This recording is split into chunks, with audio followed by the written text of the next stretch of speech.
Bonjour tout le monde, bienvenue sur sur l'info gluante. Donc voilà, aujourd'hui, eh bien, nous sommes comme tous les jours dimanche, voilà, pour l'info gluante.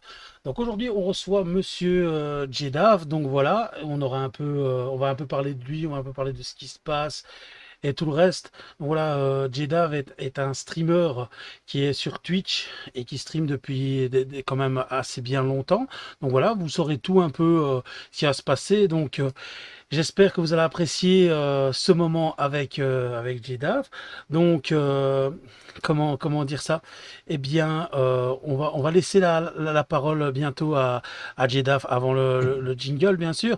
Mais avant, vous pourrez lui poser toutes les questions que vous voulez, vous aurez le moment et l'instant, et on pourra un peu parler de... Ces fantasmes, ces rêves, ces pensées les plus intimes vous seront dévoilées. Et d'après ce que j'en vois, son intimité n'est pas prête d'être imitée. Voilà, donc on va faire ça tout de suite. Donc jingle.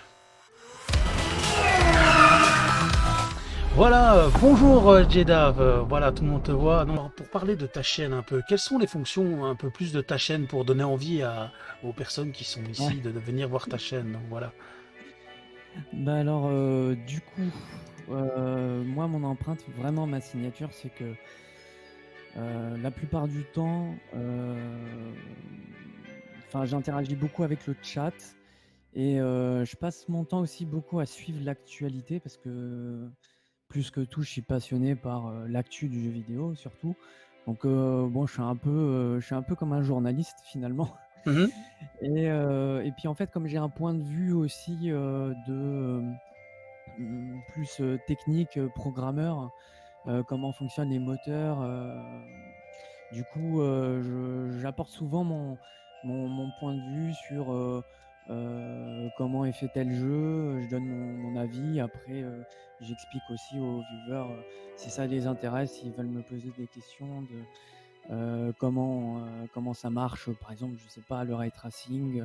Je peux donner des conseils, comment Mhm. paramétrer un jeu, plein de choses. Je sais pas s'il y en a qui connaissent la chaîne Digital Foundry qu'il y a sur YouTube. Hein, c'est pas une chaîne Twitch, hein, c'est une chaîne YouTube. Mhm. Il me semble qu'ils tiennent peut-être une chaîne Twitch, mais je suis pas sûr de ça faut vérifier. Faut vérifier. Mais voilà, c'est ça. On va la mettre en description, on va la mettre en description par la suite. Donc voilà. Et dis-moi par rapport à ça, par rapport à tout ça, par rapport à tout ça, qu'est-ce qui t'a motivé? Qu'est-ce qui t'a motivé à devenir streamer et tout le reste? Le confinement. Comme toi, comme plein des Le gens. confinement.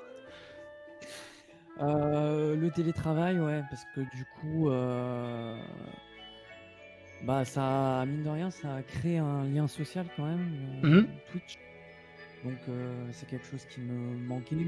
Et donc finalement, je me suis dit, bon, je vais passer par là, le temps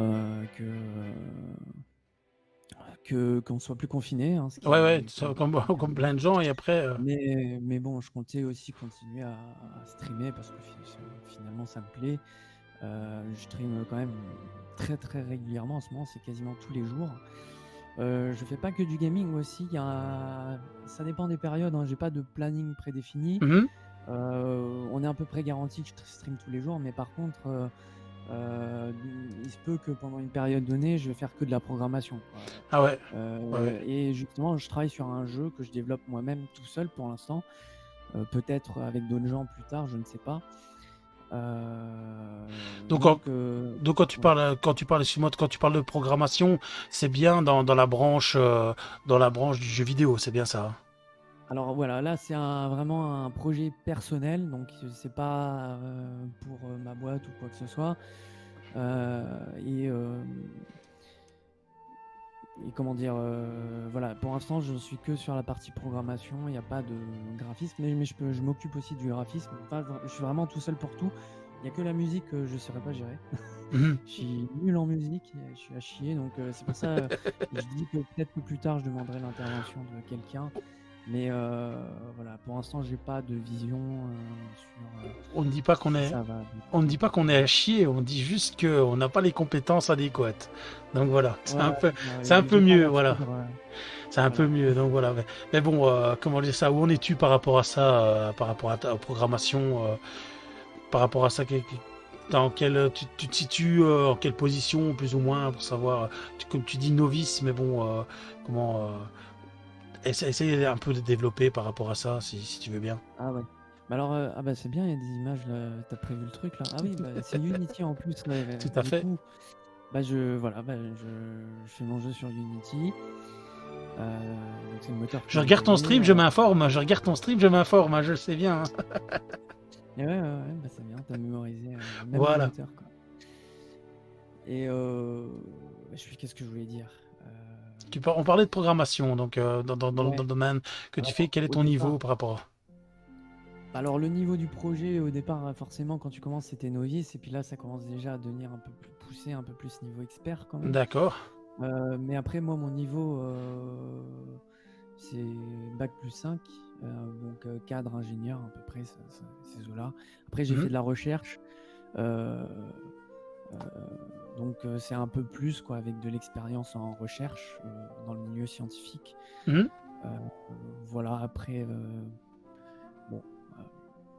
Ça s'arrête là, mais je pense que quelqu'un qui débute en programmation et qui regarde ce que je fais, il peut très bien apprendre Mhm. Bon, c'est vrai que s'il arrive en plein milieu du projet, c'est toujours un peu plus compliqué. Mais après, moi ça m'intéresse, j'adore expliquer aux autres, j'adore Ouais. partager, j'adore. Donc, il n'y a pas de Ouais, souci, quoi. je t'avais déjà vu partager plusieurs fois, enfin sur ta chaîne Twitch, j'avais déjà vu comment dire ça que tu faisais de la programmation pour, j'avais vu faire une cascade ou quoi que ce soit par rapport au RPG. Tu avais fait un petit RPG là avec un truc assez Ouais, là, sympathique. c'est la partie graphisme, ouais, Voilà, après, c'est ça. Donc tu fais aussi la voilà. partie tout ce qui est graphisme et tout le reste. Donc voilà. Comment? Alors le programme que tu utilises, c'est ce programme qui est là. Donc explique un peu le programme plus ou moins par rapport à tes connaissances que tu connais. Alors ça, c'est un moteur de jeu. Et donc je pense que je suis pas sûr de ce que je vais dire, hein, mais je vais peut-être dire une bêtise, mais c'est l'un des premiers moteurs euh, grand public gratuit qui a été mis à Ah, disposition. donc Il y a des- donc c'est gratuit quoi. C'est ça, Ouais, hein. alors voilà, gratuit, mais au bout d'un moment, si tu génères beaucoup de bénéfices, je sais Mhm. plus, plus de 100 000 euros, dollars, la conversion, De là, ouais. forcément, ils te demandent des royalties, quoi. Ils te font payer des royalties. Ce qui est normal, hein, Mais, je pense. mais donc, c'est grâce surtout à ce moteur qu'on voit l'essor du jeu indépendant, quoi.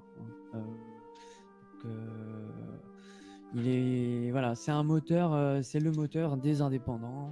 Ah bon. Euh, Contrairement à Unreal Engine. Unreal Engine, du coup, ils ont sorti une version gratuite un peu plus tard, je sais plus, c'était vers 2016, dans ces eaux-là, 2015-2016, accessible à tout le monde. Et maintenant, tout le monde passe sur Unreal, et d'ailleurs, ils ont totalement raison, parce que Mhm. bon, Unreal a fait quand même. Bon, après, c'est deux moteurs différents, c'est deux approches différentes, mais ils se ressemblent quand même de plus en plus. Et bon, bah moi, je conseillerais plus comme Unreal parce que c'est plus poussé. Après, c'est plus poussé, mais du coup, c'est plus compliqué. Donc Mhm. voilà, après, c'est à toi de faire le choix. J'avais travaillé avec l'Unreal aussi déjà Ah ouais, pendant d'accord. un an. Voilà. Et quels sont, par rapport à la programmation, quels sont tes projets dans le domaine? Est-ce que tu as des trucs à long terme ou autre chose par rapport à ta chaîne aussi? Et qu'est-ce que... Alors, bon, bah, je sais pas viser à long terme, mais bah, comme j'avais dit, moi, j'ai pas de projet pour la chaîne. Après, par contre, si elle évolue, ça sera avec plaisir de la faire évoluer avec les viewers. Si y a des gens ça intéresse, tout ça, que j'arrive à trouver un public, il n'y a pas de Mhm. problème. Mais bon, je compte pas là-dessus, mais ça me ferait plaisir, il n'y a pas de problème. Et non, après, par rapport à moi, ça serait plutôt au niveau professionnel que je verrais. D'accord, d'accord. Disons que la recherche, je vais la quitter au mois d'octobre et puis ensuite de cette année d'ailleurs. Donc là, je commence à chercher justement d'autres boîtes. J'espère m'insérer un peu dans le milieu du jeu vidéo, mais c'est un peu compliqué. Ouais, Et c'est pas évident, hein. peut-être pas, peut-être un truc un peu parallèle. Je verrai en fonction Voilà. de la demande. Donc voilà. Donc on n'a pas de questions précises ici par rapport à la programmation. On en reviendra par la suite. Donc j'ai entendu que tu parlais aussi que tu aimais jouer aux jeux PC. Donc voilà. Qu'est-ce que tu fais comme jeu en PC en particulier? Bah alors bon, voilà, c'est compliqué parce que je suis de tout, mais vraiment, quand je dis de tout, c'est que j'aime tout. Je suis un acheteur compulsif de jeux, peut-être même maladif, mais T'es plus CD ou alors t'es plus téléchargé? alors malheureusement, sur PC, le démat, voilà, c'est quasiment obligatoire. À l'époque, quand j'ai commencé à jouer sur PC, Mhm. j'avais quoi? J'avais 16 ans à peu près. Parce qu'avant, j'étais consoleux, quoi. J'étais vraiment, je connaissais pas l'univers PC. J'ai vraiment commencé à 16 ans à construire mon propre PC par moi-même. Et il y a commencé à acheter des jeux. Mais du coup, j'achetais des boîtes et puis je me suis vite rendu compte que tu ouvrais la boîte et il y avait juste un code de téléchargement. Il n'y avait pas de CD, il n'y avait rien. Et j'étais un peu déçu et je me suis dit, je vois plus l'intérêt d'acheter la boîte parce qu'il n'y a plus de manuel, il n'y Il y a a plus plus le rien. CD, Ouais, c'est juste la boîte vide, quoi. la Et magie d'avoir le manuel avec la petite carte ou le petit poster dedans, des fois quand tu avais la chance d'avoir un poster aussi. ouais. Mais alors voilà, donc réellement, je suis plus physique parce que du coup, par exemple, j'ai une Switch, et j'achète tout en physique. Mhm. Là, sur la Switch, c'est sûr que voilà, j'achète tout en physique. Mais par contre, voilà, sur PC, j'ai pas le choix. Donc malheureusement, je suis avec Steam, avec les Moins de autres plateformes. papier, hein. Moins de papier, moins d'emballage, moins de CD. Voilà, après l'avantage, c'est que il y a des avantages aussi, c'est que tu peux avoir une librairie énorme, des fois des jeux pour beaucoup moins cher. Mais voilà, c'est vrai que du point de vue du consommateur, il n'y a pas de logique à tout ça, quoi. Tu Y a as, pas de logique. tu as un pour et tu as un contre. Parce que le pour, c'est quoi? Le pour, c'est que oui, tu peux avoir le jeu tout de suite. Comment dire ça? Le contre, tu ne l'as pas physiquement. Le pour, c'est, comment je veux dire ça? C'est que tu as aussi, tu n'es pas obligé d'avoir une armoire remplie de jeux. Voilà.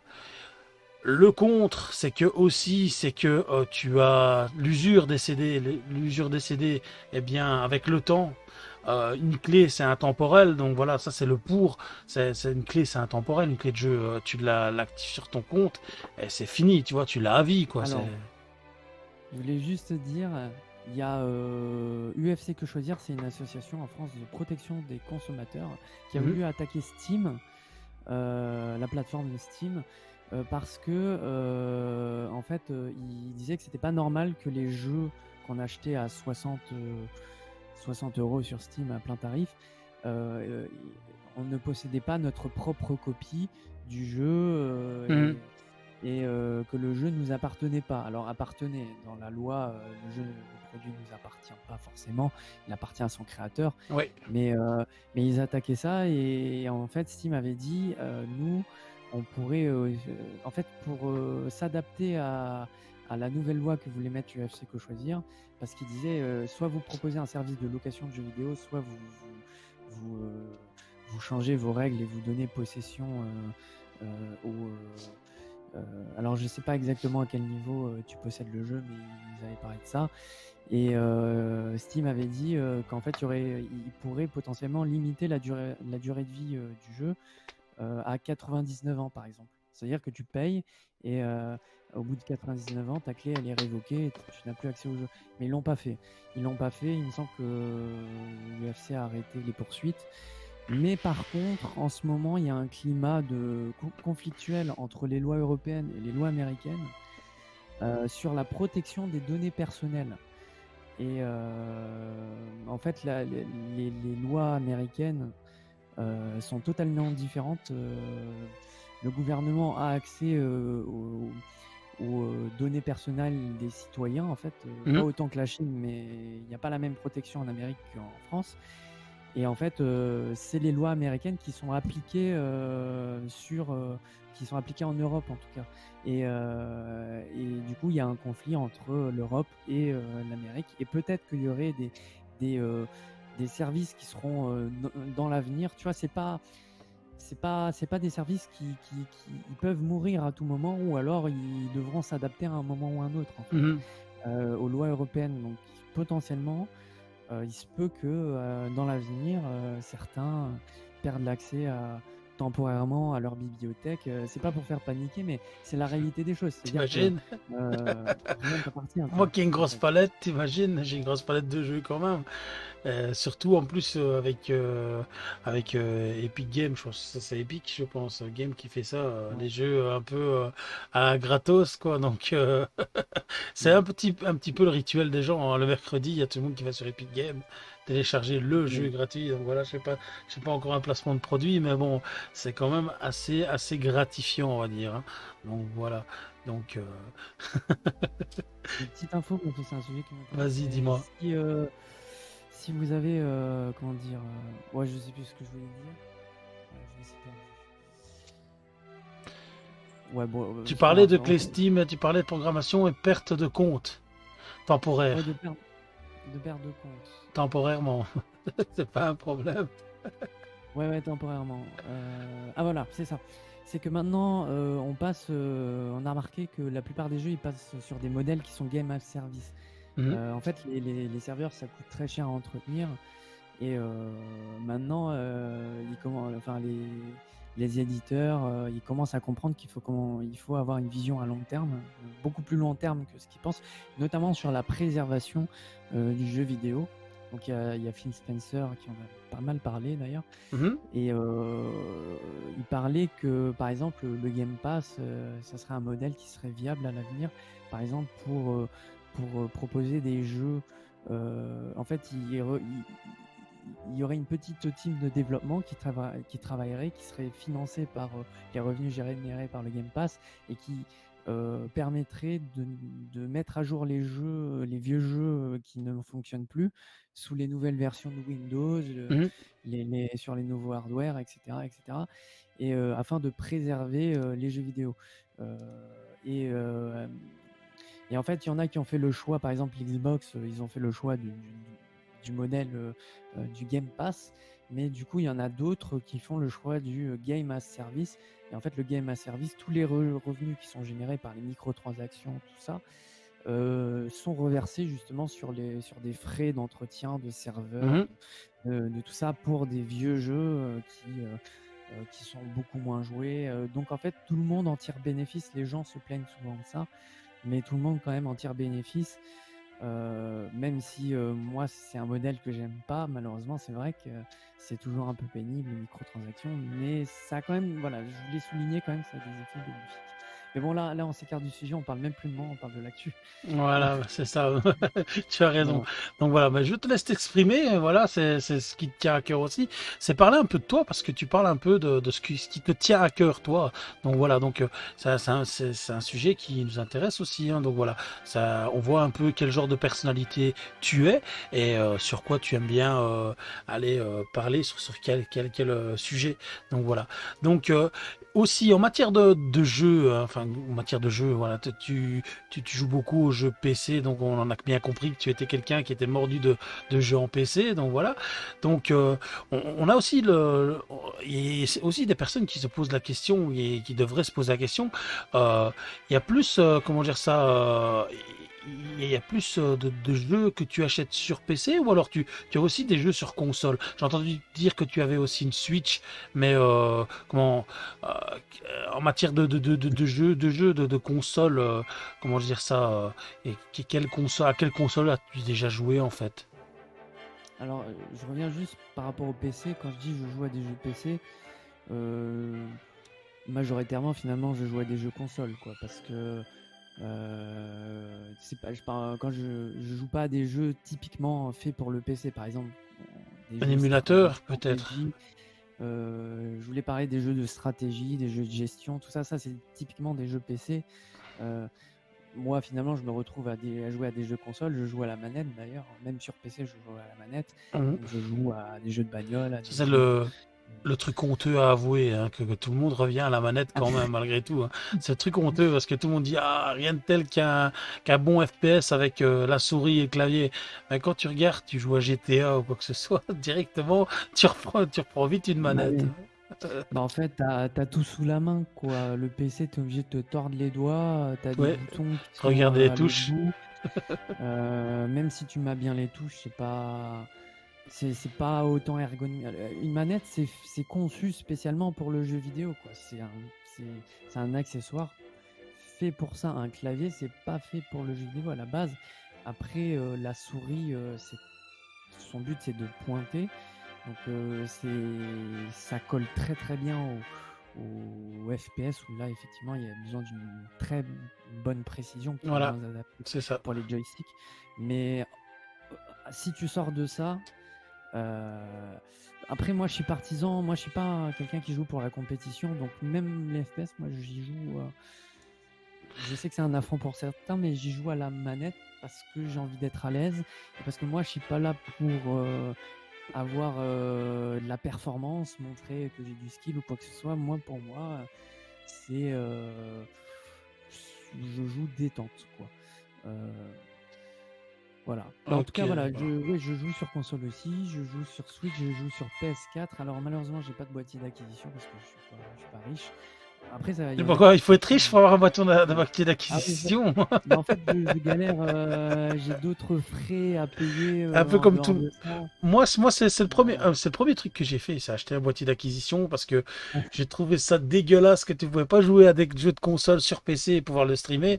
C'est ce que j'ai fait. C'est vrai que moi j'ai investi là-dedans, j'ai un peu investi. Je me suis dit il y a quelques jeux que je vais un peu dégager, donc voilà. Donc c'est ça. Donc j'ai un peu arrêté d'acheter des jeux, des consoles, mais ouais, je me suis ouais, ouais. consacré plus à tout ce qui était comme ça, quoi. Donc voilà. Ouais, ouais, mais voilà, après, c'est juste que j'ai pas consacré mon budget là-dessus, mais plus Mhm. tard, je le ferai. Ça dépend, chacun a ses Euh, priorités, hein. Donc voilà, donc toi tes priorités étaient mais moi, j'ai autres. tellement de jeux sur PC que pour l'instant, je vois pas trop l'intérêt. Après, moi, là, j'ai ma PS4, ça me dérange pas trop de pas avoir de boîtier d'acquisition pour ma PS4. Bah, déjà, il y a la fonction Ouais, la fonction que tu peux streamer, streamer. j'allais en venir, mais je vais te laisser parler. euh, Voilà. voilà, et voilà, moi, ça me dérange beaucoup plus. Maintenant, à l'heure Pardon. actuelle, c'est ça, hein. À part pour la Switch, c'est Ouais. dommage, mais à part pour la Switch, c'est dommage. Mais normalement, je pense, j'ai entendu parler qu'ils allaient faire peut-être le même système sur la nouvelle Switch. Il faut voir, on verra. On verra ce qui va se passer par rapport à ça. Donc voilà. Alors, j'avais entendu dire une fois quand tu parlais, si ça dans ton stream, eh bien que tu aimais bien tout ce qui était ancienne console aussi, mais t'avais commencé avec la Nintendo, mais aussi la PlayStation qui nous tient à cœur ici sur notre chaîne, ici sur ma chaîne. Moi qui en tout cas, celle que j'ai commencé, c'était la PlayStation 1. Donc voilà, donc t'avais joué à certains jeux, et c'est ça. Donc Ouais. explique-nous un peu par rapport à ça. Bah alors la toute première, la Nintendo, là, c'était la NES.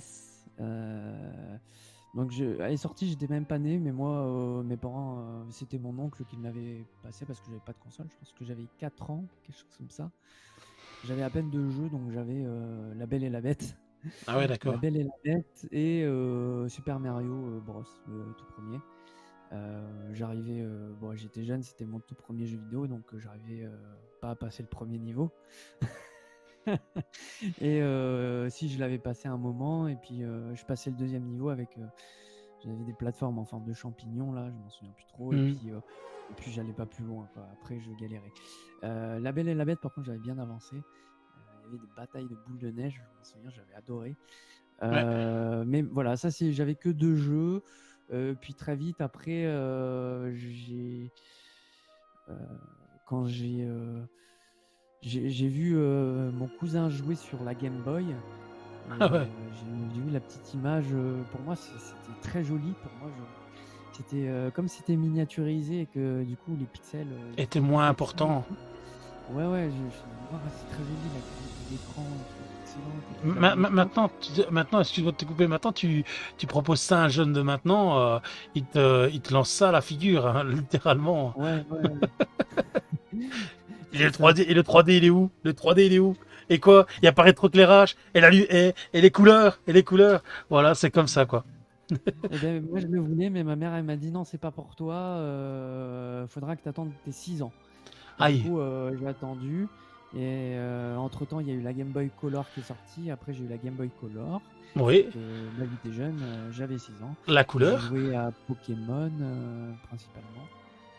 Euh, et pas mal d'autres jeux. Il y en a tellement que je pourrais même pas les citer. Et sur PlayStation, tu m'avais dit Et sur exactement. PlayStation. Sur Et après, il y a eu PlayStation. la PlayStation.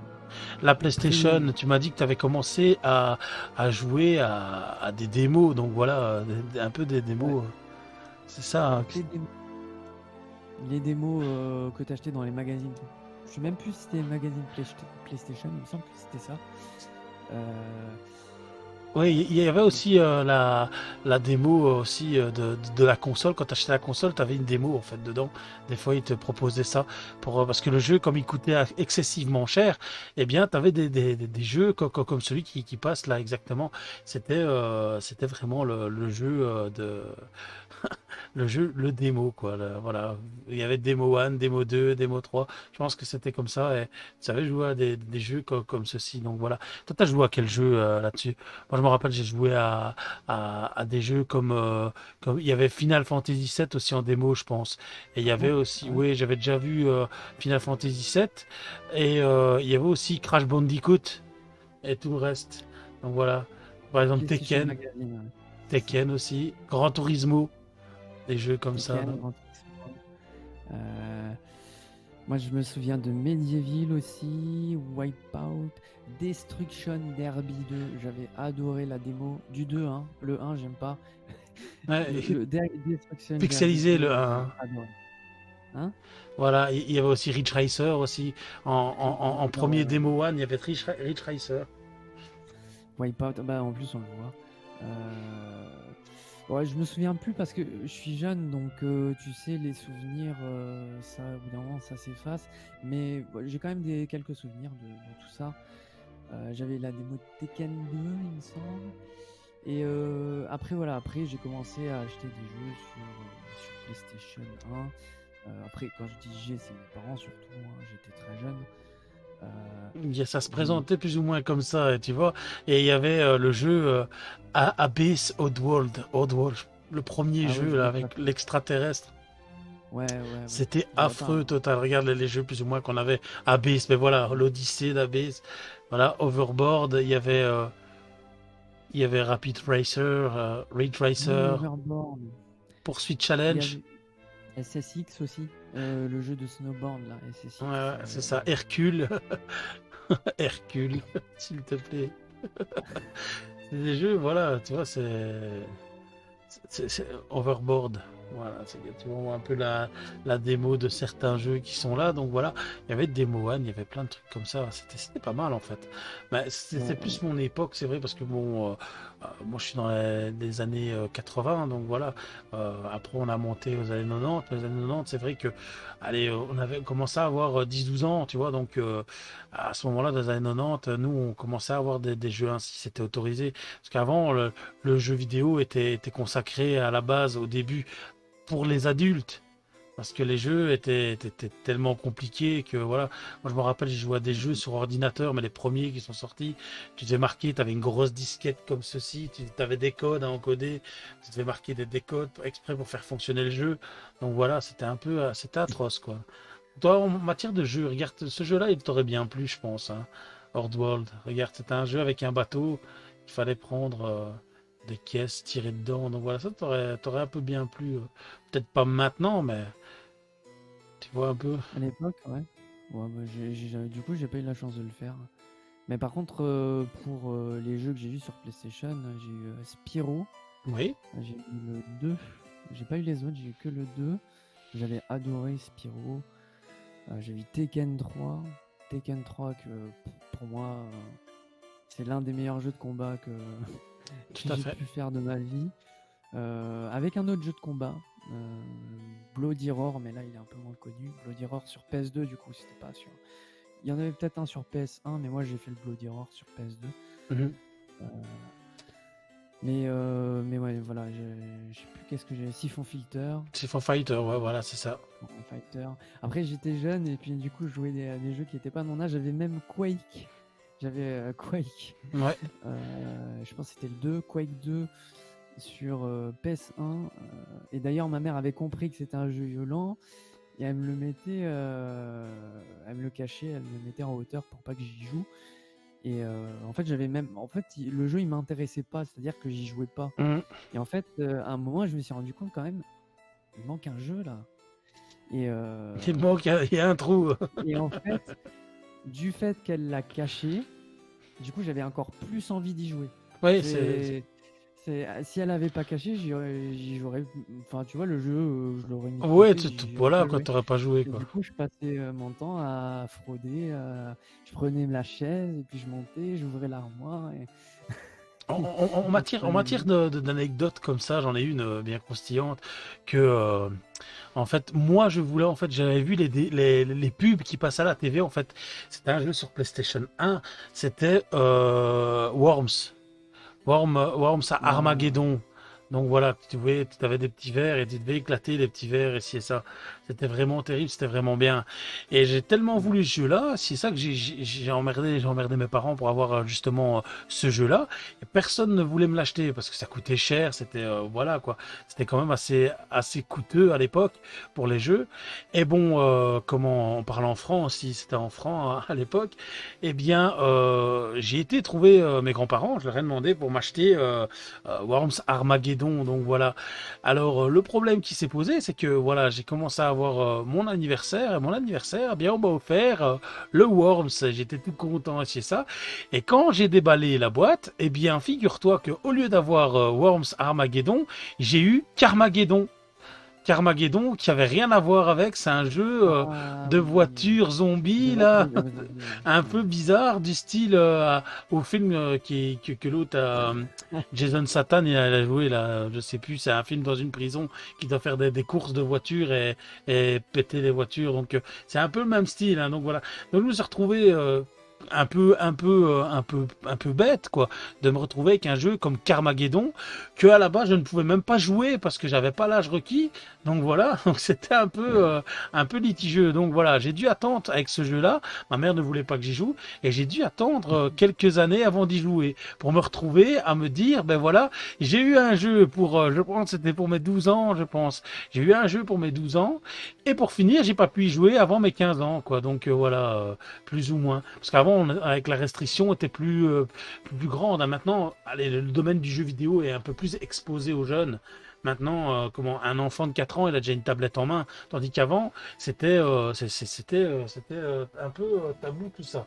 Et vous voyez les smartphones, les anciens smartphones que vous aviez, les anciens les nouveaux téléphones que vous avez, eh bien avec les anciens smartphones que vous avez, ça c'était pour nous c'était de la nouveauté, tandis que nous on avait pire que ça, nous on avait des gros téléphones avec des grosses antennes et ci et ça.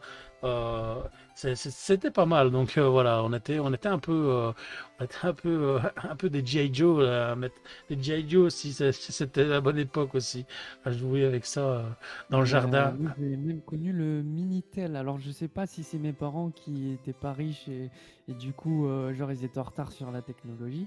Mais moi, quand j'étais jeune, je me souviens très bien du Minitel, quoi, de mes parents. Tout à fait, tout à fait. Et C'était atroce, hein, c'était atroce. J'ai déjà vu le Minitel, c'était un truc gros comme ça, pour juste envoyer quelques lignes, ou pour parler au Père Noël. Tu vois, parler au Père Noël par Minitel, tu pouvais faire ça. Donc le Père Noël avait un Minitel. Voilà. Et donc voilà, celui-là, c'était pas mal, hein, celui-là. Vous vous rappelez de celui-là? Voilà. Je les avais gardés, ça fait longtemps que je les ai, ça fait un bail. Voilà. Toi, t'as pas passé par celui-là, toi? Tu Si, connais- si, si, si. Enfin, alors moi, je vais expliquer un truc parce que tout le monde n'est pas au courant. Du coup, mes parents sont sourds et muets, en fait, mes deux parents. C'est-à-dire Aïe, que aïe, quand aïe. j'étais jeune, c'est moi qui répondais au téléphone. Et du coup, mes parents, ils avaient un téléphone portable et du coup, je devais l'utiliser pour répondre au téléphone à leur place parce que voilà, ils n'entendaient pas. Des fois, c'était la banque, des fois, c'était. Alors, du coup, je disais, bah non, il vaut mieux les voir, prendre rendez-vous avec eux. Ils entendent pas. Les gens, ils comprennent pas. Ils comprennent pas. Il faut leur expliquer 50 fois que non, c'est pas possible. Ils répondent pas par téléphone. Mais en tout cas, du coup, si, j'ai utilisé. Alors, j'ai un téléphone qui était convoité par tout le monde parce que c'était le tout petit. Regardez, ça tenait dans la paume de la main. C'était le Nokia là qui était monstrueux. Alors, je vais vous dire, écoutez, la peau des fesses, honnêtement, c'était un truc que... Alors, comparé à celui-ci, celui-là, regardez la différence déjà. C'était le top. Voilà, c'était vraiment le top. Tu avais un téléphone comme ça, d'où les gens, ils avaient encore les téléphones comme ça avec la grosse antenne. Et c'est ça parce que c'était la même époque. Ça n'a pas été aussi vite avant, quand on a eu les téléphones. Il y a eu un moment d'adaptation, hein, parce qu'il a fallu passer d'un téléphone fixe à un téléphone mobile qui était un peu différent, donc voilà. Et après, on a eu tous ces genres, ces trucs-là, et on est allé là-dessus, quoi. Je suis pas sponsorisé par Nokia, mais bon, c'est ceux qu'on se rappelle le plus, je pense, de téléphone. Donc voilà, je voulais vous montrer ça pour ceux qui ne connaissaient pas. Donc voilà. Euh, donc un peu à l'arrache. Donc voilà.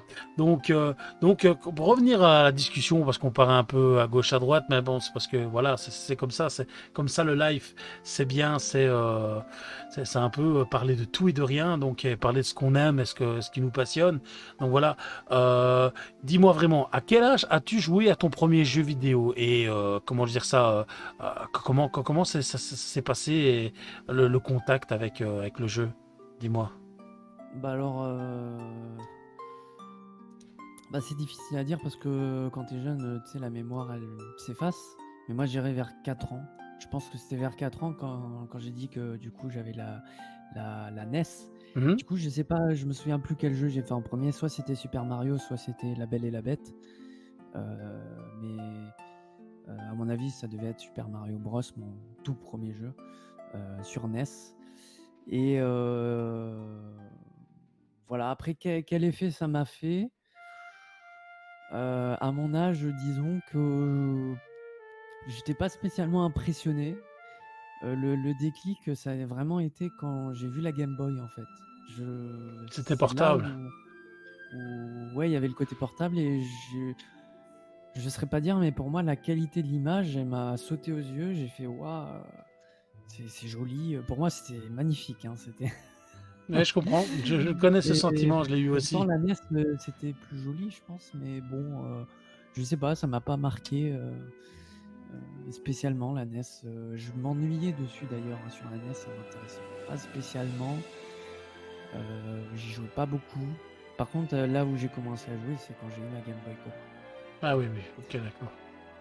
Avec Pokémon et tout le reste, donc c'était aussi, Ouais, il y a beaucoup de jeux comme ça. Donc voilà. Bon, en tout cas, c'est très bien, hein, c'est très bien tout ça. Donc voilà, donc on sait plus ou moins vers 4 ans que tu as eu ton premier contact avec le jeu vidéo, que tu as apprécié bien sûr après pour switcher.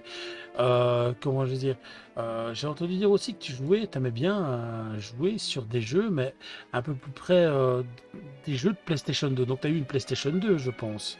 Alors, et tu jouais ouais. plus ou moins aux jeux de voiture, c'est ça que tu as dit, tu m'as donné des jeux en fait.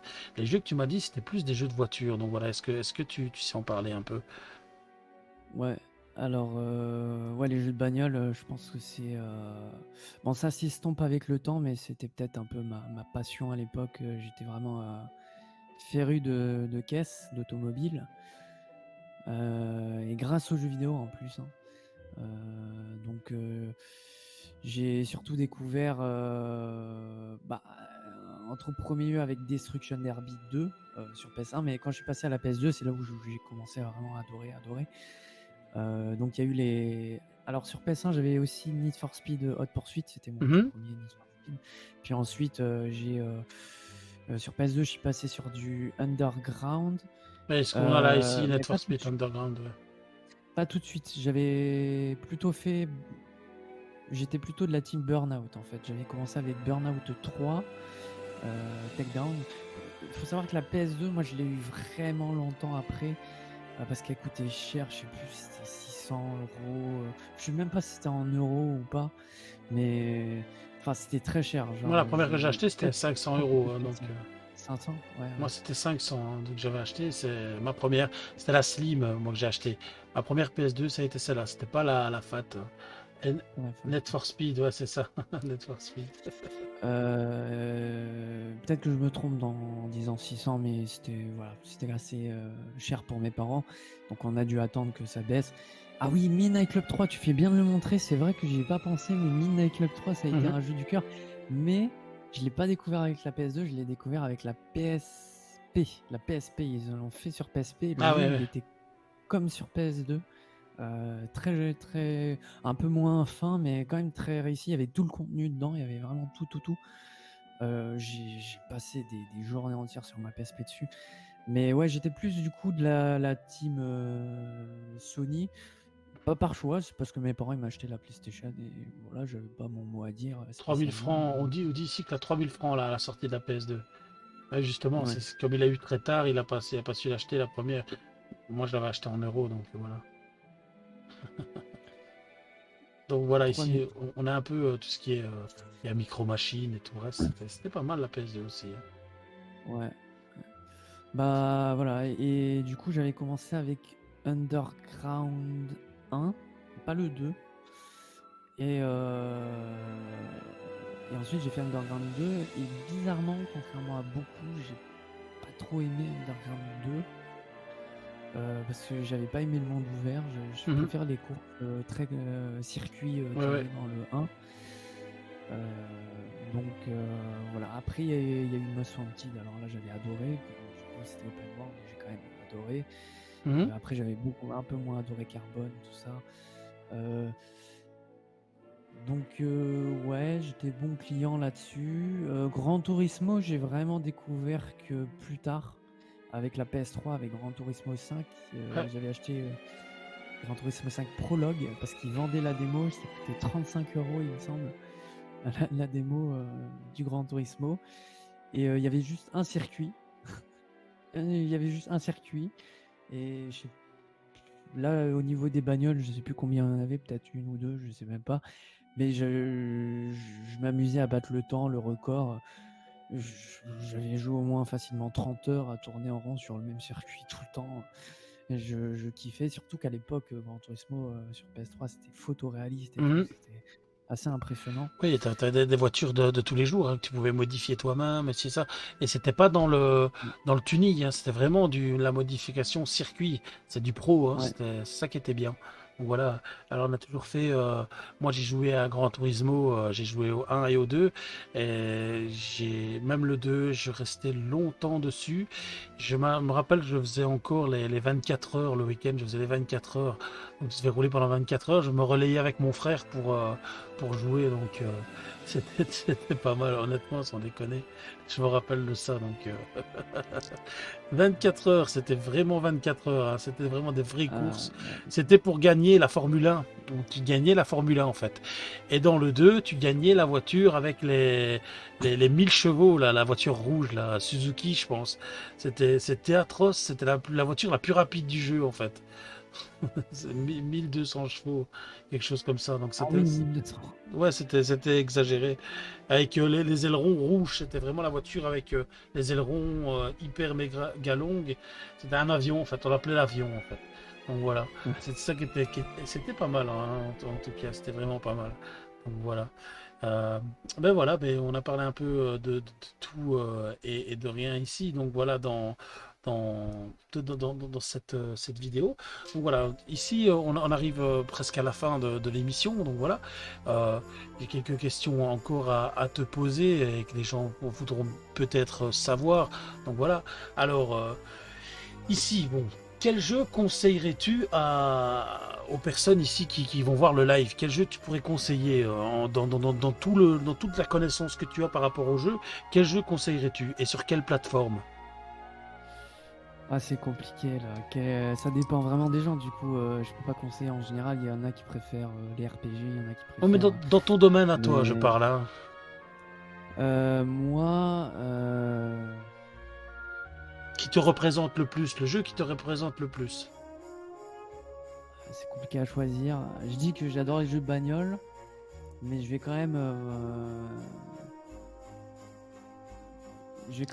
s'il fallait en choisir un, C'est dur. ouais, c'est dur. Moi, je pense que je peux faire un top 5, mais un jeu, c'est dur. Je dirais, allez, Dragon Quest Builders 2. D'accord? Parce que j'aime beaucoup Dragon Quest, du coup, on a Ah un ben point commun. tu viens sur la Euh, chaîne, vu que ici c'est la chaîne justement des gluants. C'est- T'es bien tombé voilà. aussi, donc voilà. Donc Dragon Quest, donc voilà.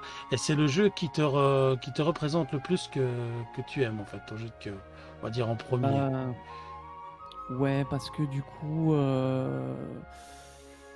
il y a le côté aventure, RPG, et il y a un côté créatif, construction, tout ça. Euh, la recette fonctionne bien, ça mélange les deux. Euh, voilà, j'ai adoré, c'est coloré, ça donne la bonne humeur. Voilà, c'est un jeu que j'ai vraiment. En plus, il est long, il est assez copieux comme jeu. Il y a de l'humour. Euh, euh, Si, donc, voilà. si tu es maintenant, si tu es dans un, comment dire ça? Si tu es dans une situation où tu aurais le choix de choisir entre quelque chose, qu'est-ce que tu prendrais comme objet? C'est quoi le truc que tu prendrais comme objet si tu aurais le choix de prendre un objet parmi tant d'autres? Donc voilà, qu'est-ce que tu choisirais en fait en premier? Mon PC. Ton PC. Donc alors la question qui va suivre va te dire, alors t'es plus console ou PC? C'est la Je suis question, hein. plus, du coup, oui, je suis plus PC, mais je joue à la manette sur PC. Voilà. Mais Ouais, par contre, oui, voilà, je suis 100% PC. on va dire que PC Euh, c'est plus c'est évolutif, mais c'est plus varié, on va dire. Bah ouais, voilà, tu peux brancher tout ce que tu veux, tu, tu peux faire plus de choses. Après, c'est clair que. Alors moi, l'argument de. Moi, je préfère jouer sur mon canapé, etc. Je me dis, bon, tu peux toujours t'acheter un petit PC que tu mets sur la télé, et que tu fais comme si c'était une console, et ça marche aussi. Mais, alors, il y a un truc que j'ai pas parlé, et j'aimerais vraiment en parler. C'est parce que du coup, je stream des jeux normaux comme ça, mais je stream aussi des jeux en VR. Et la VR, mais moi, je vous dis, les gars, pour moi, vous savez, il y a. euh, quand j'étais jeune, il y avait la 2D. Voilà, les jeux en 2D. Ensuite, il y a eu la 3D. Là, tu fais, waouh, la 3D et tout, tu peux faire des nouvelles choses. Ça, voilà, c'est incroyable, c'est joli. Et, et sans exagérer, c'est mon ressenti à moi. Euh, j'ai pris une claque quand j'ai joué en VR. Pour moi, c'est une nouvelle façon de jouer, quoi. Il y a plein de choses qu'on peut faire en VR qu'on peut pas faire dans des jeux écran plat normaux avec la manette. Euh, pour moi, c'est une révolution, quoi. Alors,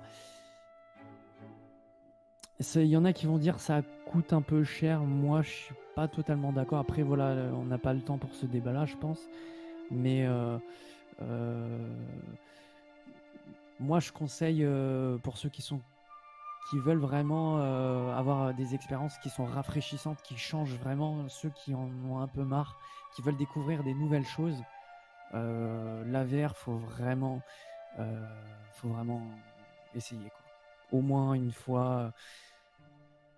Il y a voilà, il y a l'immersion, il y a Ouais. en fait, il y a le motion gaming et en fait, c'est pas alors du coup, j'ai réfléchi, je me suis dit: «Le motion gaming, il y a ça sur la Wii, par exemple». Mais en fait, tu vises avec la manette sur un écran qui est plat au final. Tandis que là, le motion gaming en VR, ça tient en compte la position de tes mains. Et Mhm. en fait, tu peux vraiment attraper un objet manuellement, Ouais. te déplacer en 3D dans le monde virtuel. Et puis, en plus, quand tu es dans le casque, tu es dans le monde. C'est pas juste un effet 3D comme sur les écrans plats en 3D. C'est vraiment, tu as l'impression tout autour de toi que tu as les objets, qu'ils existent, quoi. Et, et c'est moi, je trouve ça vraiment incroyable, quoi. On peut, ça ouvre un champ. Par exemple, rien que pour recharger une arme, Mhm. euh, on rajoute des nouvelles mécaniques de gameplay qui étaient impossibles.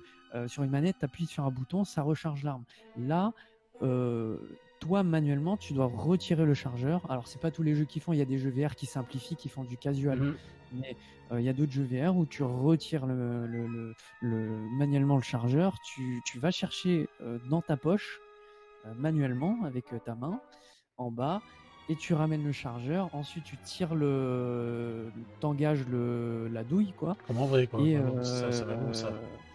tu tailles et tu attrapes l'arme comme il faut, etc., etc. Il y a même aussi, par exemple, quand tu tiens une batte, tu dois la tenir à deux mains, sinon t'as pas la force. Et il y a aussi le fait que tu dois frapper fort pour que c'est un impact. Mhm. Donc il y a aussi bon, par contre, c'est physique, hein. Mais c'est rien que le fait, par exemple, d'attraper une clé qui est à travers des barreaux dans un jeu normal, tu peux pas faire ça. Là, tu as des barreaux, tu es en prison, admettons, tu veux choper la clé du gardien qui a dans sa poche, tu passes ta main à travers les barreaux, tu attrapes la clé. Enfin, ça rajoute des trucs, c'est des nouvelles façons de jouer qui seraient impossibles, quoi. Ouais, je Et, vois ça. et voilà, moi je conseille pour ceux vraiment qui veulent des expériences qui changent la VR. Voilà, Ouais, c'est mon donc tu conseil. conseillerais, vu qu'ici j'ai acheté un jeu, j'ai acheté Star Wars, comment dire ça, comment ça va encore le Star Wars là, c'est Star Wars Un squadron. Esquadron, voilà, Squadron. c'est ça. Tu conseillerais de le faire en VR, quoi, parce que, à mon avis. Alors, pour le squadron, c'est compliqué. C'est-à-dire que malheureusement, en VR, il n'y a pas encore un public assez large et pas assez de monde. Même si maintenant, avec le Quest 2, ça évolue, il y a de plus en plus d'acheteurs. Sachant que la PlayStation, ils vont sortir le PSVR 2. Donc, il y aura encore plus de monde sur la VR. Et puis, en plus, même Xbox a parlé de «Ah, on va peut-être sortir un casque VR finalement». Alors qu'il n'y a même pas un an de cela, ils ont dit «Non, la VR, non, on va pas faire». Donc maintenant, l'industrie change beaucoup son opinion là-dessus. Je pense que ça L'évolution. va de plus en plus se démocratiser. Mais par contre, voilà, pour Squadron, alors c'est plus immersif, mais malheureusement, c'est un portage en fait de jeu écran plat. Et en fait, tu dois y jouer avec la manette. Et le Ouais. désavantage, c'est que finalement, tu as juste la 3D, l'effet Ouais, mais d'immersion. si maintenant Et tu quand tu prends joues en par exemple un ordinateur, joystick pour jouer à Star Wars, par exemple, un joystick et tu joues avec le joystick, il y a moyen, non? oui, voilà, non, ça marche. Je veux dire, ça marche, mais ce qui est dommage avec ce jeu, c'est qu'ils n'ont pas pris en compte le fait que Parce qu'en fait, la VR, il y a deux. La VR, ça marche avec deux choses. Il y a le casque, donc tu peux bouger la tête, tu peux regarder autour À de toi, gauche, à tu peux droite, même voilà. avancer, tu peux te déplacer. Et après, il y a le fait que tu tes mains. Et tes mains, tu peux bouger, attraper des trucs, Mhm. etc.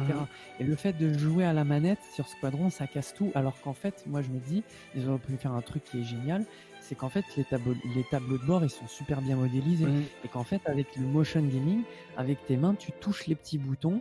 Et manuellement, tu vois, tu t'actives les missiles, tu vois, pouf, t'allumes un bouton sur le tableau de bord, Ouais.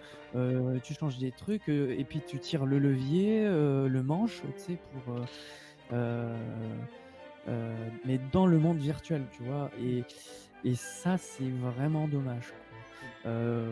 moi, je conseillerais plus des expériences en VR qui sont natives, quoi, qui sont vraiment pensées pour la VR et qui sont pas des portages. Donc du coup, Parce du coup, comme je te mais dis, excuse-moi de te couper, du coup, il y a ici Jay qui demande quel VR du coup à conseiller. Voilà, je pense que tu allais aller dessus, quoi. euh, alors, quel VR, c'est quoi? Quel casque VR ou quel jeu en VR ou Quel VR à conseiller? Donc voilà, donc on va demander à Jay peut-être répondre par rapport à Ouais, cette ouais, ouais, question. Donc voilà, quel précise un peu. VR du coup à conseiller? Donc voilà, parce que ils sont très férus, on est très férus de la VR. Donc voilà, ici, moi je dis, je vais essayer, je vais me mettre à la VR. J'aimerais bien acheter un casque pour PS4, on verra, pour jouer justement à Star Wars Squadron, parce qu'apparemment, si mer- je sais pas si maintenant quand tu tournes ou quoi que ce soit tu vois, tu sais tourner la tête, j'en sais rien. En tout cas, avec la manette, tu sais pas le faire. Tu sais juste Ouais, ouais, piloter, ouais. donc tu sais pas tourner la tête. Tu sais pas Oui, tu peux reculer tourner. non plus. Mais j'ai vu que tu savais le faire quand tu étais dans le truc, là, casque équipement qui demande. Alors, pour le casque et l'équipement, moi je conseille sans hésiter le Quest 2 parce que c'est le plus accessible à rapport qualité-prix à 350 €. Après, il y a le PSVR 2 qui va sortir et à mon avis, c'est Sony, donc ils vont proposer des tarifs beaucoup plus agressifs et les spécifications techniques ont l'air quand même un peu plus. Et puis il y a la PlayStation 5 derrière qui est puissante. Voilà. Mais sinon, le Quest 2, c'est une très bonne. À l'heure actuelle, c'est le meilleur produit. Et alors, pourquoi le Quest 2? Je vais détailler pourquoi. Parce que de un, déjà, c'est un casque autonome, donc il n'y a pas besoin de le brancher. C'est-à-dire que tu peux. En fait, c'est une console de jeu. C'est pour ça que moi, je trouve que c'est pas si cher que ça parce que c'est 350 €, c'est une console de jeu. C'est-à-dire que tu as tout le matériel, tu as un processeur graphique, tu as la mémoire, tu peux stocker des jeux dessus, tu as un environnement, c'est-à-dire que tu peux acheter des jeux dans le casque sans. Tu vois, tu passes pas par un ordinateur, quoi que ce soit. C'est vraiment. Tu as le casque, tu le mets, pouf, tu as tout. Et tu as les manettes, donc ils te vendent le truc avec les manettes. En fait, c'est un PC que tu mets sur la tête avec les écrans en 4K en plus. Avec les lentilles, tout ce qu'il faut, les caméras. Et, et en fait, pourquoi le Quest 2? Parce qu'aussi, c'est le casque le plus acheté. En fait, c'est aussi un argument, c'est-à-dire que c'est le plus vendu. Et en fait, qui dit casque plus vendu, dit plus de pognon pour Facebook et le Quest. Et donc, forcément, ils vont acheter des studios. Ils vont payer des studios pour développer des jeux sur leur matériel. Et ça a été montré avec le Quest 1. Il y a plein d'exclusivités en fait sur l'Oculus. Qu'il n'y a pas dans le HTC Vive, qu'il n'y a pas. Donc en fait, ils sont un peu. Les autres casques, ils sont peut-être de meilleure facture, avec des meilleurs écrans, je sais pas quoi. Quoique, je suis pas convaincu là-dessus. À part le Valve Index, il coûte 1000 balles, là, voilà. Mais voilà, c'est pour ça que je conseille vraiment le Quest 2. Il y a un seul truc qu'il faut faire gaffe, c'est que malheureusement, ça reste quand même pas très qualitatif, certains trucs. Et il y a par exemple le support sur la tête là qui peut faire mal, c'est des lanières en, euh, en plastique, Ah ouais. non, en caoutchouc. Et en fait, au bout d'un moment, moi j'avais mal parce que ça m'appuyait dessus. Et j'ai acheté un accessoire à 15 €, c'est de la mousse que tu accroches Ouais, dessus. Il y a plein d'accessoires. ils auraient dû mettre pas à ce Et prix-là, ils auraient dû mettre quand même un peu une lanière en cuir ou un truc comme ça pour essayer d'avoir quelque chose, ou même une mousse. Ça aurait été quand même un peu plus voilà. agréable. Et autre chose, le Quest 2 il est autonome, mais on peut quand même le brancher sur son PC en USB. Alors il faut faire gaffe parce qu'il y en a qui sont compatibles, il y en a qui sont pas compatibles, mais c'est marqué sur le site web d'Oculus les casques qui sont les câbles USB qui sont compatibles. Et du coup on peut directement avec un seul fil, hein, c'est tout, un fil USB, pouf, tu branches sur ton PC et du coup c'est ton PC qui peut faire tourner les jeux du coup avec le SteamVR, donc tu Mhm. pourras jouer à Half-Life Alyx notamment et plein d'autres jeux que tu n'aurais pas avec le Quest 2 parce que le Quest 2 il est quand même pas mal limité, hein. C'est un processeur mobile de téléphone mobile il faut pas rêver, il va pas y avoir des jeux incroyables visuellement. Par contre, voilà, la VR, ça reste quand même très gourmand, donc il faut Mhm. avoir un bon PC aussi. Les jeux qu'il y a sur le Quest 2, ils fonctionnent très très bien parce qu'ils sont adaptés pour. Mais par contre, sur PC, si tu le branches, il faut quand même avoir un PC assez costaud qui suit, quoi. Voilà. Alors, Parce que, dis-moi, vas-y. ouais, parce que en fait, la VR, faut savoir que il faut afficher, ça dépend du casque, mais 75 images par seconde, voire 90 images par seconde. Et en plus, c'est des résolutions qui vont à la 4K. Donc, c'est pour ça qu'en fait, c'est si gourmand. Alors maintenant, les PC s'adaptent, il y a des technologies qui arrivent, comme le variable super sampling. C'est un nom un peu compliqué, mais en gros, c'est là, ils mettent la haute résolution au centre de ton œil et tout ce qu'il y a autour, c'est en faible résolution. Ce qui permet d'économiser des ressources et pas vraiment afficher l'image en 4K, quoi. Mhm. Et diminuer la charge de calcul. Il y a plein de trucs, plein de solutions qui arrivent, mais ça arrive que sur les nouvelles cartes graphiques, les nouvelles architectures Voilà. RTX notamment, et les AMD aussi, RDNA 2. Mais voilà, c'est... Ok. Alors, Ouais. si vous avez Le- des questions ou quoi que ce soit par rapport à ce qu'on vient de parler avec Jeda, vu qu'on arrive à la dernière, donc n'hésitez pas. Donc, j'ai une dernière question à te poser, comment dire ça, à toi, donc en attendant aussi les questions des personnes qui sont dans le chat. Donc voilà. Si tu aurais des capacités de retourner dans le temps, quelle époque choisirais-tu?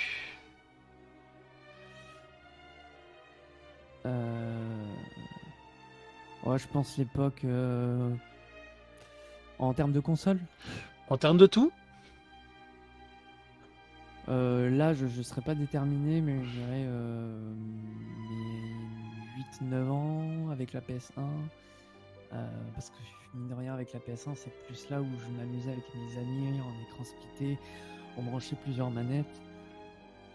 Après, au fur et à mesure que j'ai grandi, de plus en plus, on était, même à l'adolescence, hein, les gens, ils étaient chez eux, on commençait plus trop à se voir. Quand j'étais jeune, c'était vraiment, il y avait un esprit plus... on jouait sur le canapé à plusieurs, à Tekken Oui, ça, 3. Ah là là là. c'est une période révolue, ça, la période où c'est ce qu'on essaie un peu de faire dans certaines de nos chaînes. Essayer de réunir tout le monde, essayer pour jouer à un jeu, montrer chacun son tour, ça c'est top, hein, ça. Donc voilà, c'est vraiment top. Ouais, ouais. Donc toi, c'est cette période-là ça a plutôt les années entre les 90, 2000, c'est ça, hein. Ouais, il y avait plein de trucs aussi. Moi, j'avais les cartes Pokémon, Voilà, voilà, tu tous vois. les trucs. Toupie Beyblade aussi. Toupie Beyblade. Moi, j'avais les POG, l'époque où je jouais dans la cour, on jouait avec les POG, on les tapait, c'était des ronds, même Sur chose. le mur. Sur les murs, là, Oui, tu aussi, tu faisais devais un faire bordel. avec, Ouais. je sais plus comment ça s'appelait, le rond noir là qu'on avait, on tapait dessus pour qu'il se retournait, c'était la même chose. Ou Ah oui, oui, oui. ouais, et Ok. l'époque, et les cartes Yu-Gi-Oh! Moi j'avais des cartes Yu-Gi-Oh! Aussi, c'était un peu plus tard, mais Ah oui, les et- cartes Yu-Gi-Oh! Moi aussi. Ouais. les cartes J'adore. Yu-Gi-Oh! Et en plus, t'as déjà vu des gens qui étaient dans la rue qui criaient j'invoque mon dragon blanc aux yeux bleus tout puissant! Ah, Tu faisais ouais. vraiment ça, des gosses des fois. Il y avait le dragon, le double, à double tête, là, Le le type double dragon dragon blanc aux blanc. yeux bleus. Je connais Il y parce avait que j'ai de la famille qui jouait à ça. Ils étaient voilà parce que il y avait Donjons et Dragons aussi. Il y avait des gens qui jouaient à Donjons et Dragons. Ils collectionnaient les cartes. Je me rappelle près de chez moi, il y avait un magasin qui faisait ça en fait tous les samedis et tous les dimanches. Ils se réunissaient tous là. Ils échangeaient des cartes. Ils jouaient à des jeux. Ils jouaient pour gagner des cartes comme un peu comme à la Fast and Furious. Tu vois, tu gagnes une course, tu gagnes les clés. C'était la même chose. Et là, il y avait des gens qui jouaient avec des cartes. Il y a des mordus de ça, c'est déconné. Ou Warhammer aussi. J'ai vu des gens aussi, Warhammer, peindre des trucs complets de Warhammer qui vendaient ça exorbitant. Ça coûtait une blinde. Des pièces complètes de Warhammer aussi qui faisaient. Donc tout ça, c'était dans les années 90-80.